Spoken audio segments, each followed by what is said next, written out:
It is an honor today to have Jonathan Mast on the podcast. With his roots in the digital world dating back to 1995, Jonathan has cemented his reputation as a visionary in leveraging artificial intelligence and establishing topical authority online.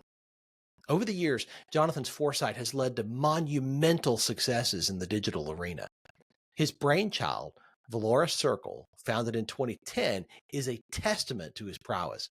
Collaborating with over 400 clients, he and his dynamic team transformed into a seven-figure digital marketing beacon.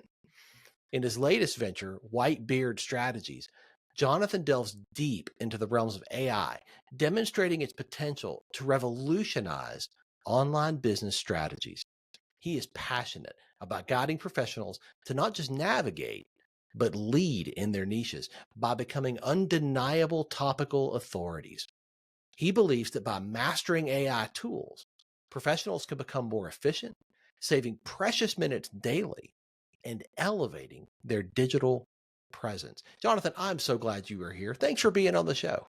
Well, thank you for inviting me. I don't know if I can quite live up to that amazing introduction, but I may have to reuse that. That was awesome. Thank you. Hey, it's you, man. I'm thrilled you're here. Welcome to Catalytic Leadership, the podcast designed to help leaders intentionally grow and thrive. Here is your host, author, and leadership and executive coach, Dr. William Attaway. I want to start with your story because you shared some of this with me recently at a conference we were both at where you were speaking. And I think this is so absolutely fascinating. I'd love for you to share a bit of that, particularly around your journey and your development as a leader. How did you get started?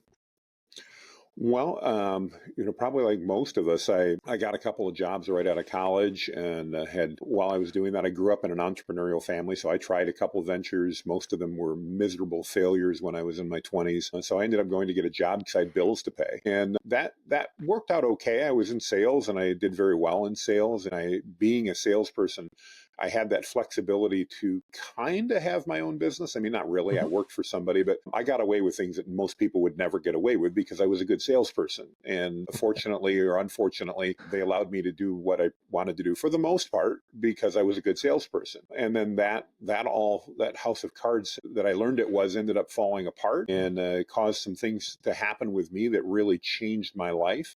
One of those, and I don't know if I shared this with you or not, I might have, but one of those was a 3-year, what I call my federally mandated sabbatical. Most people call that prison. And for me, it was a 3-year period that candidly God spoke into my life, as my wife said, he's going to hit you over the head with a 2x4 if you don't start listening. I didn't. And so I got hit over the head with a 2x4.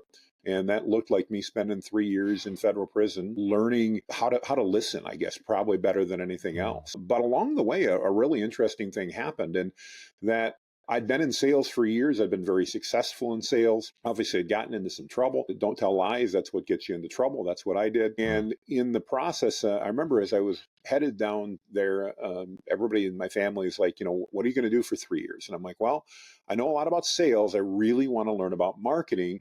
And everything I know says that if you can read 10,000 pages, you're an expert. And I figure I got 3 years to read 10,000 pages. So do me a favor and send me some books, okay? And people did, which was great. But a more miraculous thing happened, and that's at the second day I was there. And this is, of course, as you can imagine, showing up to prison is not the most amazing thing. I should clarify, I was at a camp, so there weren't bars or anything like that. It was kind of like a college dorm. And the second day I'm there, a gentleman who I'd met the day before, who actually gave me a pencil and a piece of paper to write a note to my wife, had said, "Hey, I've got somebody I want you to meet." And so he walks me, if you can imagine, it's like walking through a dormitory wing. He walk over to this older gentleman at the time. Again, this was about 20 years ago. And he says, so Roger, I want you to meet Jonathan. And Jonathan, I want you to meet Roger. And I'm like, great. I'm looking at this gentleman, have no idea who he is. And Terry, the gentleman introduced us, says, so Roger, Jonathan wants to learn marketing while he's here. And I thought you two should chat. And I'm like, Terry, why are you saying this? Little did I know that Roger, who also was on his federally mandated sabbatical, was the dean of marketing for Ohio State University and had been for many, many years. And he looked at me very seriously and said, are you serious? Is this what you want to do? And I said, yeah, I've got 3 years. I want to use this to learn so that I can learn more skills. I've always thought sales and marketing went together. And Roger agreed to personally tutor me for the next 3 years because unfortunately his sabbatical was longer than mine. And so I had the opportunity to learn from just a brilliant man about marketing. And as I then got out, decided that, of course, as a felon, it's a little bit harder to go and get a job somewhere because most people, you have to check that box that says, yes, I've screwed up in my life. And so I really focused on starting a business and launching that and was blessed to be able to do that, starting Valor Circle, as you mentioned. And we really focused on the marketing side of web design. In other words, how do we start bringing that together? How do we, at the time when I did this, most web developers were developers. They focused on making sure the code worked well and everything else. They didn't spend near as much time making sure that the website looked good and converted. And so I used those skills I learned. We grew the business. We were blessed, as I mentioned, blessed beyond measure. Grew the business, hit 7 figures with it a number of years later, and candidly realized it was a really hard slog to do that on project-based business. It Yeah. was at that time, my wife had come into the company because I'm a sales and marketing guy, as I mentioned, not an operational guy. And if it had been left up to me, we would have been myself and two other people that were looking for jobs because just I'm that quintessential ADD visionary entrepreneur guy. I would have drove them absolutely crazy. But she joined in, helped bring some organization to that and some operations. And we sat back and said in 2021, if we have to do this again, it's too tiring. This is just way too tiring. Way too many cogs, way too many moving parts. And so we met a business coach at that time by the name of Josh Nelson, who I understand you just spoke at his event down in Miami recently. Yeah. And Josh and his 7-figure agency taught us how to convert what we'd done on a project-based business into a recurring revenue model. And I'm thrilled to say we went from 7 figures in projects to 8 months later, we totally revamped the business, totally redone everything. And we're now focused on doing that on a monthly recurring basis and had rebuilt up to 7 figures in revenue. And that was probably one of the most dramatic business shifts that we'd ever made, but it was absolutely critical because it carried us through and was a huge blessing to us as we continued to grow that, because that recurring revenue combined with a recurring services model really fit our clients well, it fit us well, and just brought with it a lot of benefits. As we grew in 2023, it would have been last year, it became apparent that my ADD entrepreneurial style, as we grew as a company, as I know you can relate, I know the value of SOPs and I know the value of processes. I'm not the guy that likes to follow them, if that makes any sense. And one of the things we discovered really quickly was that as we grew and we implemented some amazing policies and procedures and had an amazing team, that Jonathan would get involved and go, oh, I'm going to help out. And I would jump in and I would try to fix something. And in the process, I wouldn't follow our processes. I'd get it done and the client would be happy. And then a month later, whether it was a website or a marketing campaign or anything like that, our team would get back involved because I, of course, had lost interest in that and stepped and moved on to some other fire to solve. And they'd go, what did you do last month? And I'm like, oh, I did this and this and this and this. And I'm like, that's not how we do it. And I'm like, yeah, but it all worked. And they're like, okay, no problem. We'll just redo everything that you screwed up. And so we decided it was a good time with AI coming on the scene for me to step away and pursue that entrepreneurial bug that has never left me. And so I decided to start another agency, Whitebeard Strategies. And as you mentioned, we're really focused on AI and how businesses can leverage that to save minutes, or as I try to promise people, an hour or more a day if they start implementing that within their organization and with their teams. And I'm just a huge believer that it's a tremendous technology. It's a tremendous wave that we're on. And this time at 55 years old, I'm not going to sit and go, I should do something about that. I'm actually going to get involved and help people out. And it's been a tremendous year now that we've been doing that. I've been able to serve, again, just dozens of more clients on this, some large multinational clients, some local businesses, and everything in between. And I just absolutely adore being able to see the light bulb moments when I'm working with business owners and all of a sudden they go, oh my goodness, I could save an hour a day. I could probably save more. Wow, we could actually improve our margins and while I'm improving margins, I could deliver more to my client. I can do all that at the same time. And so that's what we do with a lot of our clients. And I love it. So sorry, that was a lot more than just the beginning story, but that's kind of how we got here. That was phenomenal. So many pieces of that that I just want to explore. I mean, just Dig away. so building Valor Circle with your perspective. I mean, you are obviously the visionary. You are Yeah, obviously thinking EOS. You're obviously the visionary, the one who sees what nobody else sees yet, and who wants to see that come into reality. absolutely. As you began to build a team, and as you began to find people to join that team, what was leading like for you as you began to grow and to scale Valor Circle? Like Mm. for a lot of entrepreneurs, this is a challenge. They start a business because they're good at something. They're good at a product or a service. But as they find success and begin to grow, they have to hire people who then look to them to lead. What was that experience like for you? Well, I'd love to say it was seamless, but that'd be a bold-faced lie. It was hard. It was harder than I ever imagined, candidly. I never envisioned that it wouldn't be easy to lead because sales had been easy to me, marketing had been easy to me, and I never imagined all the other things that would come with it. But what I learned very quickly, like you said, is that as I started, first I identified the things that I sucked at, and there was a long list. It was the list of stuff I was good at was a lot shorter, but I tried to focus then on the stuff I was good at. And I was fortunate enough to have a business coach that said, look, you can't be everything to all people, and it's okay. That was first realization as a business owner. I didn't have to be everything to everybody. Then Hmm. it was identifying, okay, here's what Jonathan's good at. And everything else I needed to hire somebody to do, because if I wasn't any good at it, even if I hired somebody and they did it 80% as good as what I thought I was doing it, it was likely going to be Hmm. better than what I was actually doing. And we began on the operational side, bringing in some operational excellence. And I think one of the hardest things for me to learn as a leader at that point was the fact that there were disciplines and lanes that we needed to stay in. In other words, being a sales guy, I knew lots of people. And so I'd talk to somebody that, was doing credit card processing at the local networking event. And yeah, we'd love to talk to you about that. And I'd go talk to my operations manager and she'd go, shut up. We have a credit card processor. We don't need another one. And I'm like, yeah, but, and they're like, stop. And I'll never forget, my operations manager sat me down. By the way, it happened to be my wife. And she said, if this is going to work, we both have to stay in our lanes. You're the visionary. You Hmm. know what you want this company to be. You know where you want it to go. And that's great. But you can't get there without me and my team. That was the truth. I Hmm. couldn't have. And she goes, so you stay in your lane and you handle sales and marketing, and everything else you leave up to our team to handle. Now I had veto rights, so obviously if they were going to do something that I thought was stupid, I could dive in. But I really quickly learned, probably the biggest leadership moment for me was learning to trust the people that I'd hired to do their job well, and to steal from an ex-president, trust but verify. But that meant all I had to do was verify. I didn't have to get involved. I didn't have to help figure out what was our accounts receivable process when somebody didn't pay. What was Hmm. the contract supposed to say? I let my ops team handle it. And obviously, when it came to the contract, our attorney got involved. But I didn't have to be in the middle of it. All I had to do was, when it Hmm. was all said and done, and the people that I trusted to do this said, all right, we're ready, Jonathan, take a look. I could take a look at it and go, yeah, yeah, okay, good.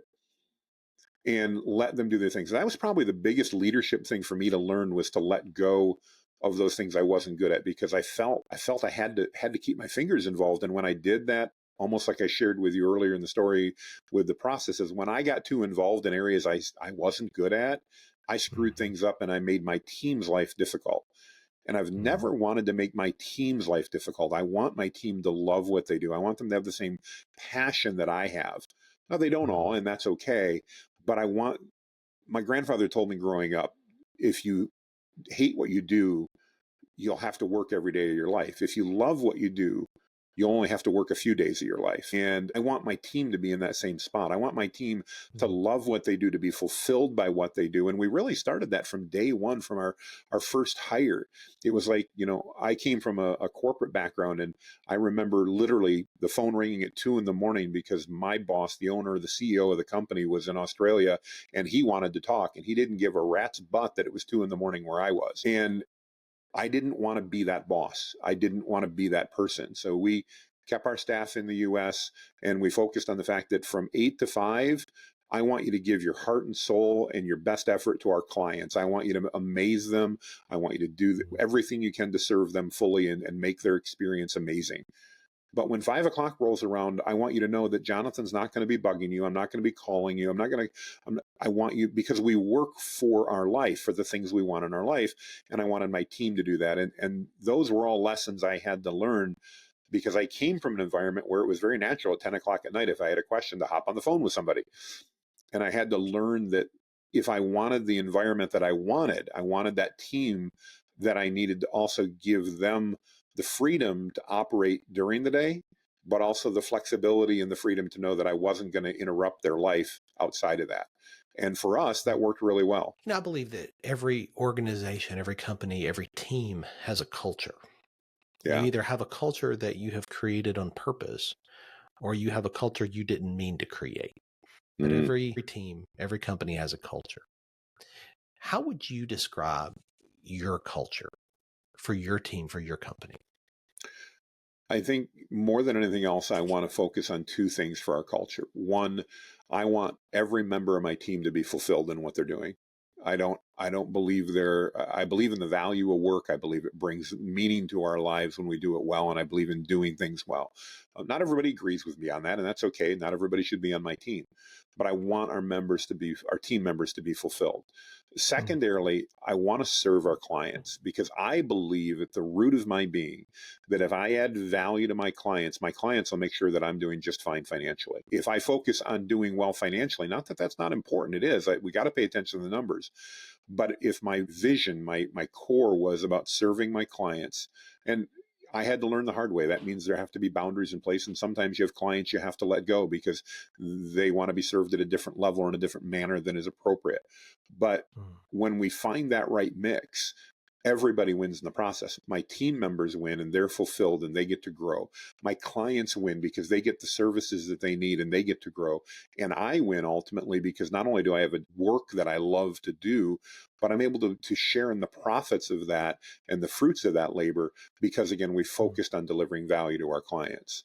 So like you said, I think it's a very purposeful thing. You either grow your culture because you intend to, or you grow your culture by accident. And I'll be honest, the first couple of years, we grew it by accident.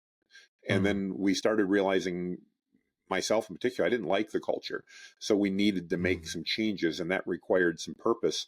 And probably more than anything else, me as a leader changing my mindset because people followed my lead. And that was a part of that learning process along the way. You keyed in on a very important truth there. And the reason I ask about culture, listening to how you lead your team and what you want for them, that has to start at the leadership level. It has to start with the business owner.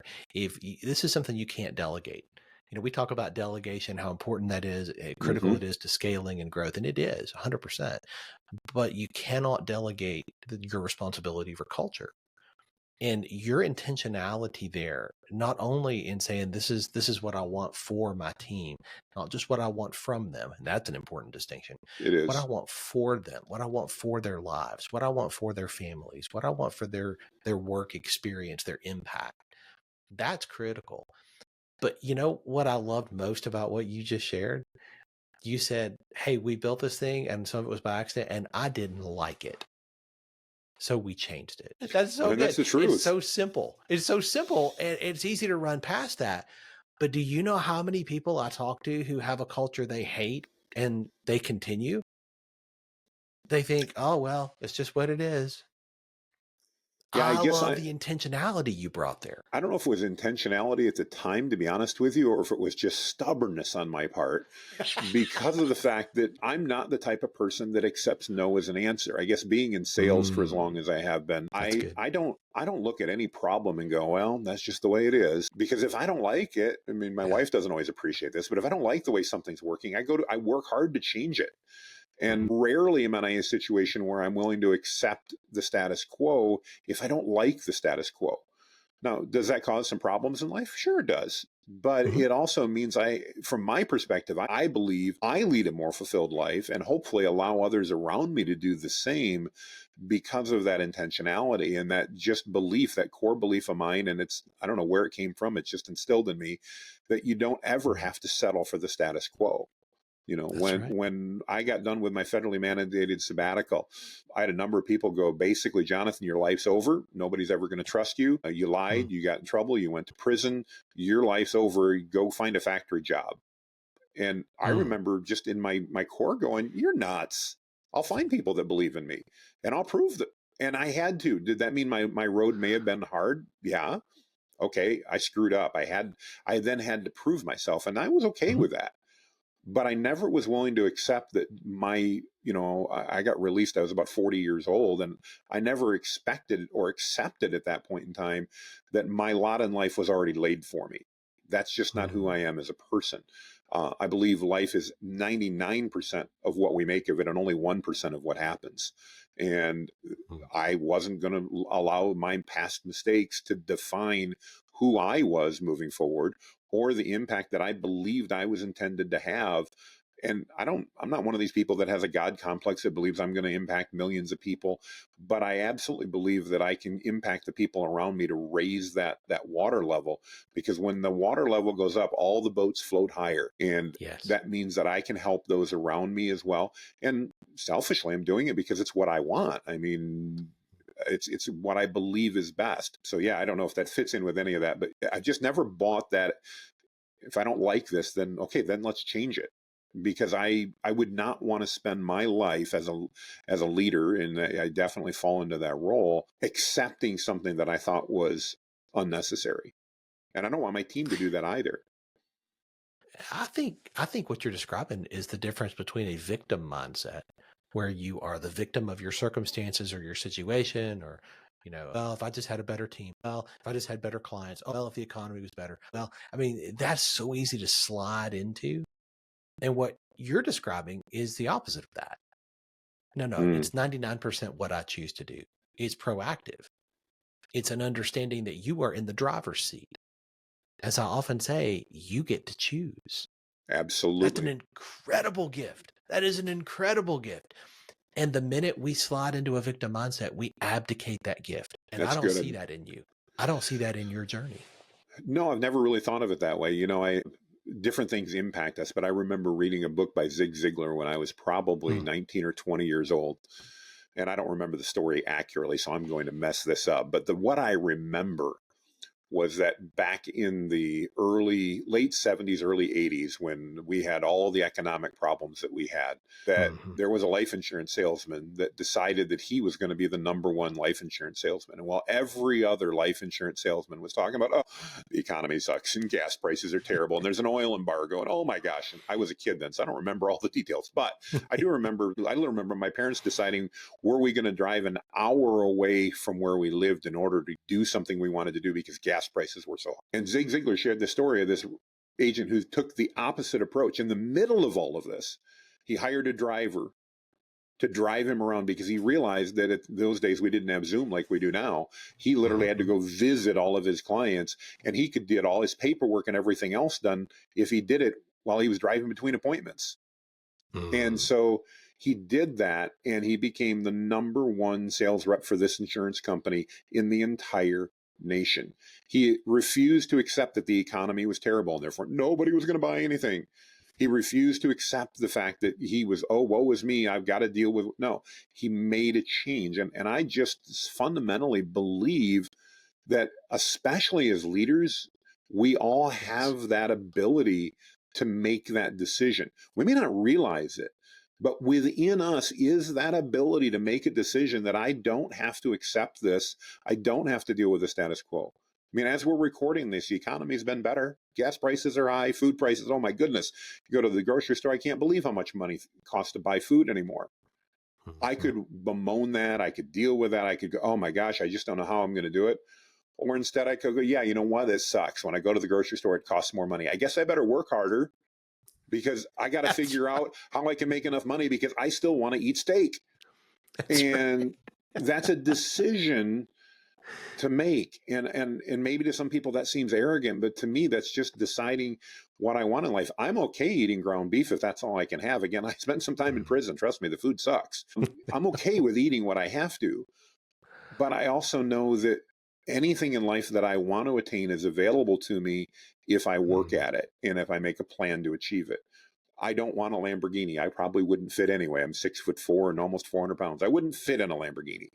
It's not what I want. So what do I drive? I drive a big Ford dually pickup truck that's massive. I don't think they make a bigger truck because I like that. Now people think I'm crazy. Go, why do you drive that big pickup truck? Because I like it. And I really don't care if people think I should be driving a sports car because I like driving my big pickup truck. Some people love it, some don't. I wear hats. Why? Because my hair is a mess underneath, candidly, and I don't have a nice clean head like you do. So I'm in that in between stages where I've got all this wispy hair. So I wear hats.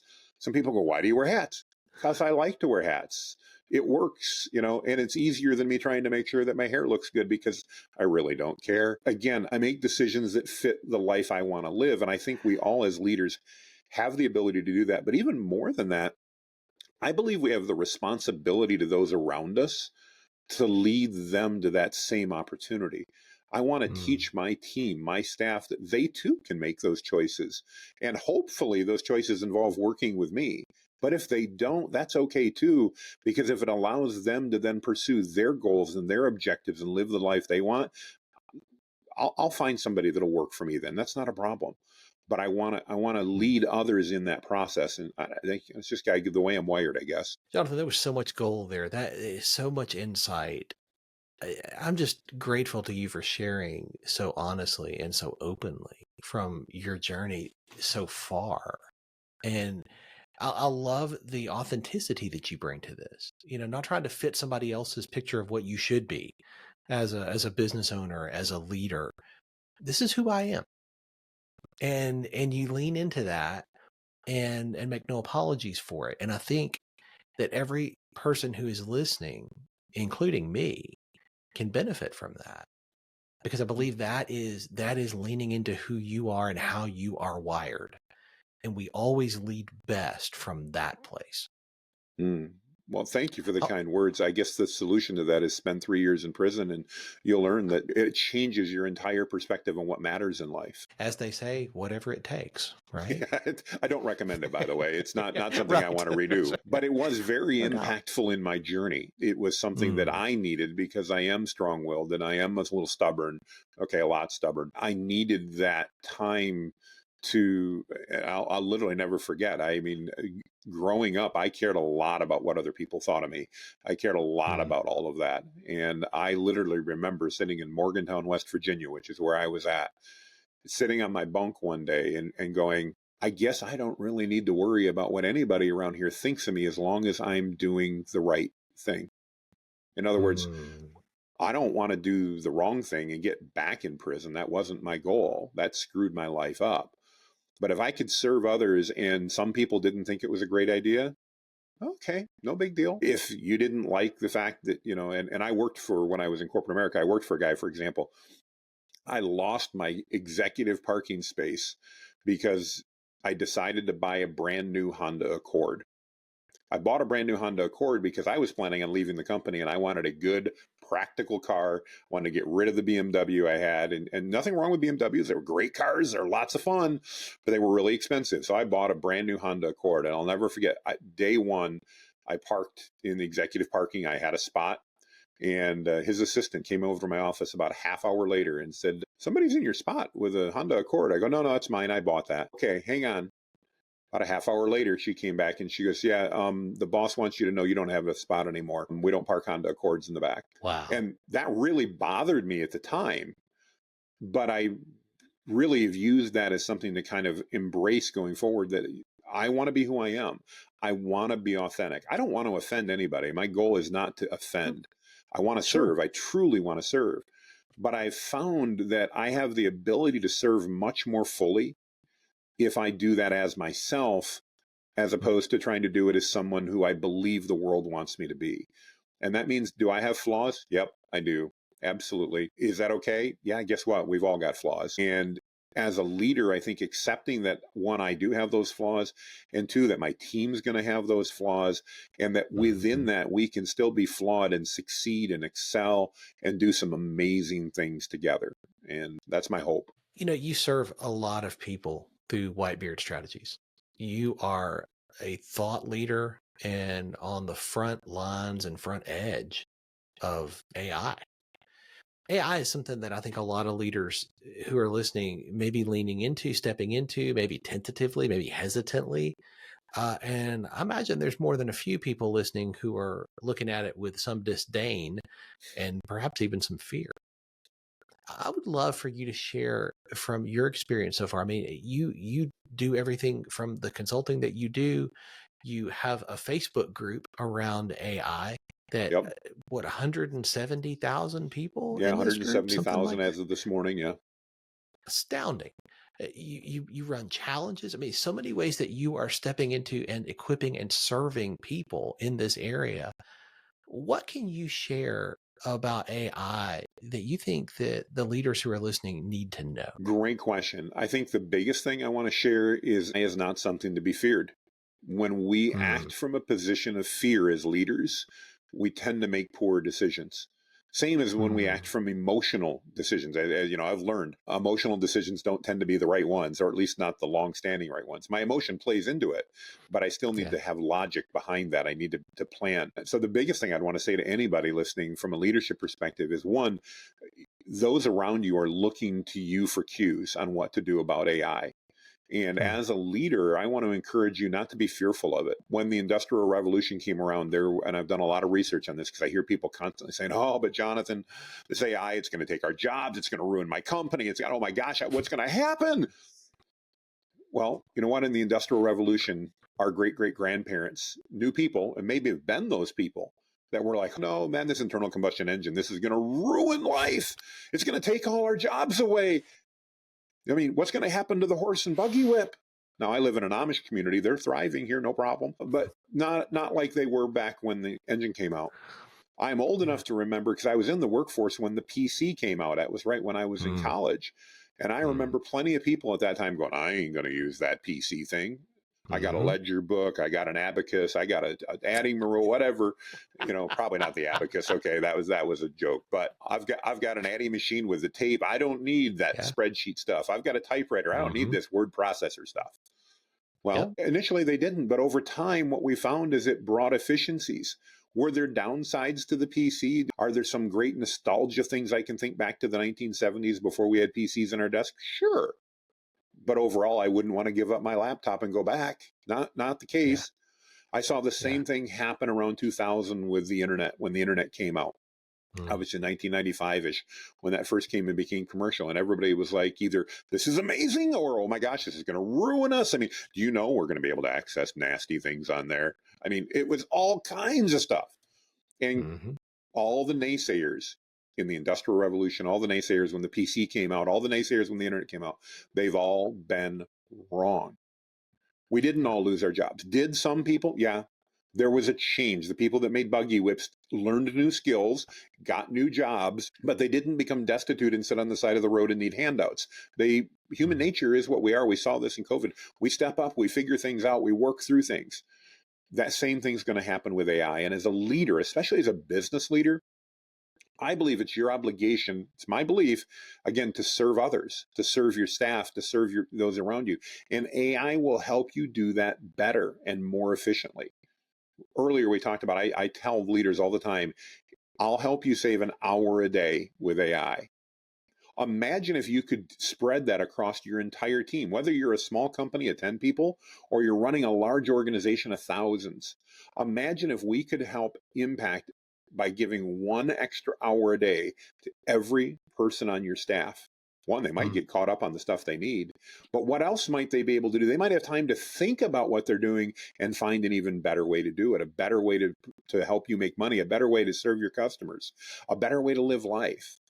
mhm. AI is a tool that will help us do that if we embrace it. The other thing I want to say about AI, and everybody goes, "My goodness, my expertise isn't going to matter anymore because I don't need you to be my business coach anymore, my leadership coach, because I can just go to ChatGPT." AI amplifies the skill and experience that we have. I'm not a heart surgeon. And I could learn a lot about heart surgery by asking ChatGPT and Claude and Gemini. It'd teach me a lot. But anybody that was dumb enough to let me cut open their chest would probably die as a result, no pun intended, Mm. because I'm not a heart surgeon. So when we're taking the zero amount of knowledge I have and multiplying, and if we remember from math class back in middle school, 0 times anything is still 0. But if I'm a 9, if I'm already a great heart surgeon, I'm already a great business coach, I'm already a great manufacturer, I'm already great at whatever, and now I multiply that with AI, I'm going to be factors and multitudes ahead of where I would have been had I not done it. Mm. And I'll end with this. The reality is, if you as a leader don't embrace AI, your competitors will. It's that simple. So good. Jonathan, how do you stay on top of your game? Hmm. How do you level up with new leadership skills? You have to lead at a different level today than you did 5 years ago. Oh, absolutely. And 5 years from now, that's going to be true again. How do you continually level up? Well, a couple things. One, I surround myself with amazing people like you. I attend conferences and I attend things like that. You and I were talking pre-call about attending. Some I speak at, others I attend because I want to be poured into. I'm going to use your words. It's what you said, because I need to have that happen. In order for me to be able to pour out, I have to fill my cup as well. And I choose to Mm. fill that cup with people that I believe are either ahead of me or can teach me things in that race. Now, it doesn't Yeah. mean I'm not willing to help. I'm happily willing to help. And I love working with people that are in startup mode as well, because even there I can often learn a lot. But I love Mm. more than anything else surrounding myself with people like yourself, where I can learn and I can just, by being in the room, I get value from the Mm. conversations we have. The Yeah. ability to break bread and talk about things. That's probably Yeah. the number one thing I do. So I spend money traveling, I spend money going to conferences, and being very purposeful about who is going to be at those, so that I make sure I'm surrounding myself with the people that I need to grow. I think the second part of Mm. that is just accepting that, there's a lot of people that are my age. I'm 55 now. There's a lot of people my age going, well, you know what? It's time to start slowing down. It's time to start just letting things coast a little bit. And, I'm not going to worry about pushing quite as hard. And I get that. Trust me, I don't want to work as hard as I used to always either. But I never want to give up on that passion for learning, because Yes. I don't care whether I'm 55, 65, 85, hopefully someday 95. I don't ever want to stop learning. And I think as a leader, that's part of what we're called to do, is to continue to learn so we can continue to lead those around us. Let's face it, the Mm. reality is most people in the world, if given the choice, are not going to step up to lead. They're going to look around and see who's going to do it for them. I'm not going to make any apologies. I'm one of those people that's going to step up, because I'm not going to Yeah. wait for somebody to do it. If I see a vacuum, I'm literally going to try to fill that. That's what I do. It's just my nature. I believe Mm. that makes me unique. I believe that the other leaders listening to your podcast today, it makes them unique. And it's a great fundamental skill and trait that we need in society, because without leaders, everybody's going to falter. And it's Mm. okay for you to step into that role. And just because you step in doesn't mean you think you're better than anybody else. It just means you want to step in and lead, and you want to be that example. So never stop learning in that process. Such great wisdom there. In all of the things that you have read, and I see the books behind you there. I mean, you're a continual learner, like you just said. You're always learning, always wanting to get better and grow. Is there a book that has made a big difference in your journey? One that you would recommend, that if a leader's listening and they haven't read it, man, you need to put this on your to read list. There's a lot of them, and a bunch of them are behind me. I'm sure I've got this one back there, but the most recent one that has had the most impact, I read about a little over a year ago, and that was Buy Back Your Time by Dan Martell. There's so many good ones, and I hope I'm not offending anybody by not commenting, because I've read hundreds of amazing books. But that Hmm. book by Dan Bartel really fundamentally changed my perspective. I grew up middle to lower middle class as far as income wise. I mean, I thought we were hugely blessed, but looking back now, I go, yeah, we didn't have very much money. I just didn't know it at the time.